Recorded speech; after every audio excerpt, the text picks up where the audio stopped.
¿Usted sabe quién es Vespo Pinga? Probablemente no. Y no por ignorancia, sino porque es uno de los personajes de un escritor que se llama Georges Simenon, que escribió nada más que 117 novelas.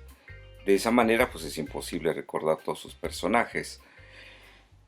Es un escritor que, imbuido en el mundo del periodismo, que tiene uno que escribir muchísimo y muy rápido porque la prensa no espera, pues yo creo que se le dio la habilidad de poder escribir muchísimo. Antes de firmar su primer contrato, él nació en 1903, firma su primer contrato como escritor en 1931. A partir de ese momento escribe sus 117 novelas, pero antes ya había escrito alrededor de 1000 novelitas de esas que salen en los puestos de periódicos. Es decir, fue un escritor excesivamente prolífico. Tusquets se dio a la tarea de publicar hace algunos años toda su obra. De esas yo pude encontrar una que se llama esta, que es el hombre que miraba pasar los trenes. Sí se nota, cuando uno lee los libros de Georges Simenon, que hay cierto apresuramiento. Gabriel García Márquez decía que era uno de los escritores más importantes de nuestra época. Quizá no sea uno de los más importantes, pero sí es uno de los más importantes en la literatura policíaca, que fue el género en el que se desarrolló. Esta novelita en particular está narrada desde el punto de vista no del policía, del investigador, del que va tras los asesinos, sino curiosamente desde el punto de vista de quien es perseguido. Que es Popinga, es el personaje principal de esta novela, que es un hombre que trabaja en el comercio de los barcos, es algo así como gerente de una empresa, aunque no el dueño, y toda su vida piensa que vivir la vida realmente está en otra parte. Él le ha tocado vivir de una manera rutinaria, ha aceptado ese destino, lo asume con cierta determinación, aunque por dentro algo le corroe. Ese cúmulo de inestabilidad, insatisfacción, un día revienta. Y revienta porque su jefe, su patrón, le dice que la empresa está en quiebra.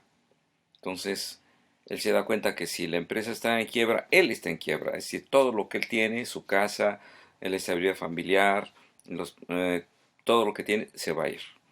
El dueño de la empresa le entrega un fajo de billetes y le dice que él va a simular que se suicida, que se tira al río, pero en realidad va a escapar, se va a ir a otra parte.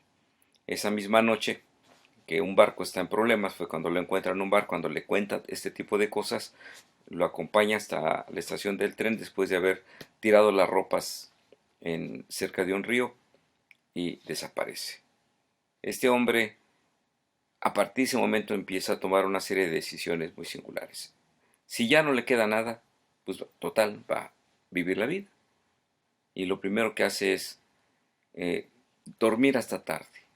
Y esa misma noche, al día siguiente, en esa noche del día siguiente, desaparece y se va primero a Ámsterdam a buscar una de las amantes de su patrón. La amante lo desprecia, accidentalmente la mata, y entonces él se va a París. Él no está enterado de que en realidad se murió la mujer, ¿no? Sino hasta después que en los diarios empieza a aparecer y lo empiezan a nominar como el chacal de Holanda, que se da cuenta pues, de lo que pasó. A partir de ahí se convierte en un prófugo de la justicia.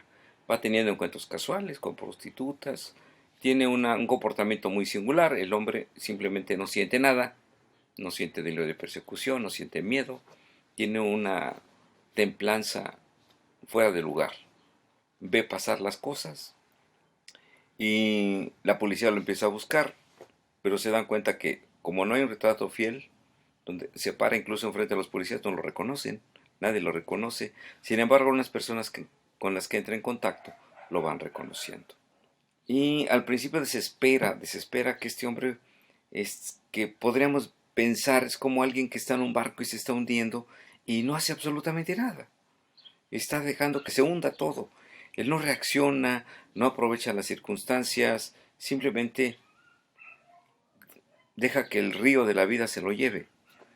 Se hospeda en hoteles, no puede dormir si no hay una mujer a su lado, entonces anda consiguiendo prostitutas no para acostarse con ellas, sino para pues, poder dormir tranquilo. Si no siente que hay alguien a su lado, no puede dormir.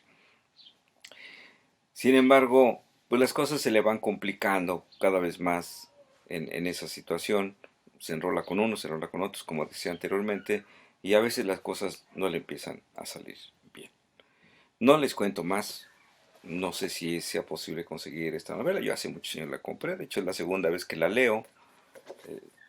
Ya ni me acordaba de qué se trataba, pero me parece una novela muy interesante. Y sí, en efecto, encontramos que es un gran escritor.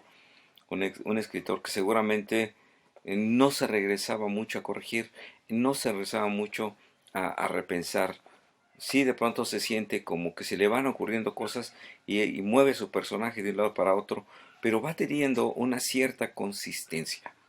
No lo suelta de alguna manera y yo creo que debe haber tenido una memoria prodigiosa porque no entra en contradicciones su personaje. Cuando parece que ya entró en una contradicción, nos damos cuenta que en realidad no, en realidad hay una cierta concatenación, hay un cierto orden, hay una de tal manera que pareciera como que se va a salir la novela, pero regresa a los cauces de la verosimilitud, es decir, de los patrones lógicos que él mismo ha establecido en la arquitectura de su novela.